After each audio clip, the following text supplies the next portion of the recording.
মুরগির খাদ্যের মাধ্যমে মুরগিতে যে পরিমাণ বিষাক্ত কেমিক্যাল ক্রোমিয়াম ঢুকে পড়েছে তাতে ওই মুরগি খেলে অনায়াসেই মানুষের শরীরে বিষাক্ত ক্রোমিয়াম ঢুকে পড়বে বলে মনে করছেন গবেষকেরা। আবার আরেকটি গবেষণা থেকে জানা যাচ্ছে মুরগিতে যে পরিমাণ অ্যান্টিবায়োটিক দেয়া হচ্ছে তাতে ভোক্তারা অ্যান্টিবায়োটিক ওষুধ খেতে না চাইলেও খেতে হবে যদি ওই মুরগি তারা খেয়ে থাকেন।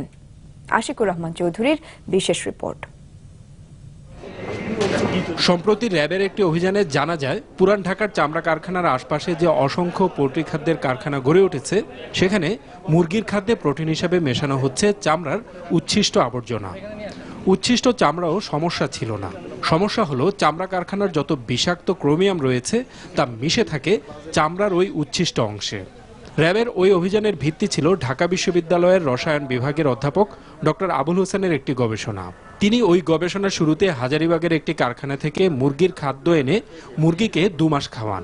তারপর দেখা গেল কিলোগ্রাম হিসাবে ওই মুরগিগুলোর রক্তে ক্রোমিয়াম আছে 790 মাইক্রোগ্রাম, মাংসে 350 মাইক্রোগ্রাম, হাড়ে 2000 মাইক্রোগ্রাম, কলিজায় 612 মাইক্রোগ্রাম আর মগজে 4520 মাইক্রোগ্রাম।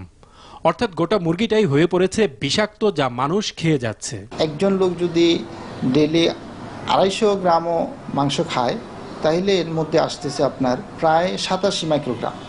অথচ ওয়ার্ল্ড হেলথ অর্গানাইজেশন এবং environmental protection agency of America থেকে যেটা স্ট্যান্ডার্ড ধরা হয় যে একজন পূর্ণবয়স্ক প্রাপ্তবয়স্ক মানুষ সর্বোচ্চ একদিনে 35 মাইক্রোগ্রাম ক্রোমিয়াম খেতে পারে, তাহলে তার কোনো সমস্যা হয় না। সেখানে আমরা খাইতেছি আপনার 87 মাইক্রোগ্রাম ক্রোমিয়াম। একটা টক্সিক এলিমেন্ট হিসেবে আমরা ধরে নেই, এবং এটা যদি লেভেলের চেয়ে বেশি হয়ে যায় তাহলে এটা আমাদের সেলকে ড্যামেজ করতে পারে এবং আস্তে আস্তে এই সেল পার্শ্ববর্তী সেলকে নষ্ট করে এইভাবে আমরা যেটা ক্যান্সার বলি বা টিউমার বলি সেগুলো কিন্তু সৃষ্টি হয়। কেমিক্যাল হিসেবে ক্রোমিয়ামের বৈশিষ্ট্য এমন যে এটি মুরগির মধ্যে ঢুকে পড়লে তা যতই রান্না করা হোক তা খেলে প্রায় একইভাবে মানুষের শরীরে ঢুকে পড়বে। ক্রোমিয়াম যে সেটা মাংসের মধ্যে থেকে যায়, তার কারণ হলো এটার বয়লিং পয়েন্ট হলো প্রায় 2900 ডিগ্রি সেন্টিগ্রেড। 2900 ডিগ্রি সেন্টিগ্রেড এর বয়লিং।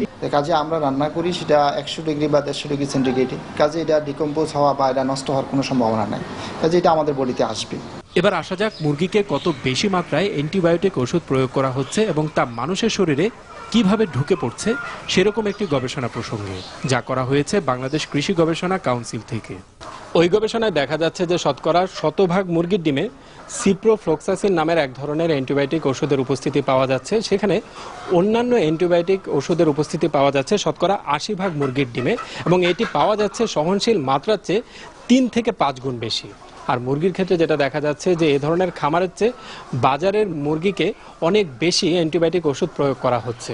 ওই গবেষণায় দেখা যাচ্ছে যে খামারের শতকরা 23% মুরগিকে উচ্চমাত্রার অ্যান্টিবায়োটিক ওষুধ প্রয়োগ করা হয়েছে, সেখানে বাজারে শতকরা 63% মুরগিকে উচ্চমাত্রার অ্যান্টিবায়োটিক ওষুধ প্রয়োগ করা হয়েছে, এবং এটিও সহনশীল মাত্রার চেয়ে 3 থেকে 5 গুণ বেশি। খুবই অ্যালার্মিং সিচুয়েশন আমাদের জন্য।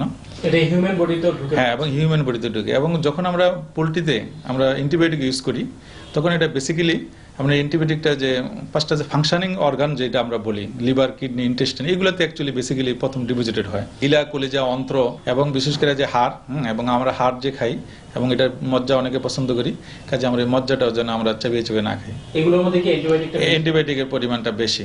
গবেষকদের মতে এখনই ব্যবস্থা না নিলে পোল্ট্রি শিল্পে ঢুকে পড়া এসব ভেজাল ব্যাপকভাবে ছড়িয়ে পড়বে। Ashikur Rahman Chowdhury, NTV news, Dhaka.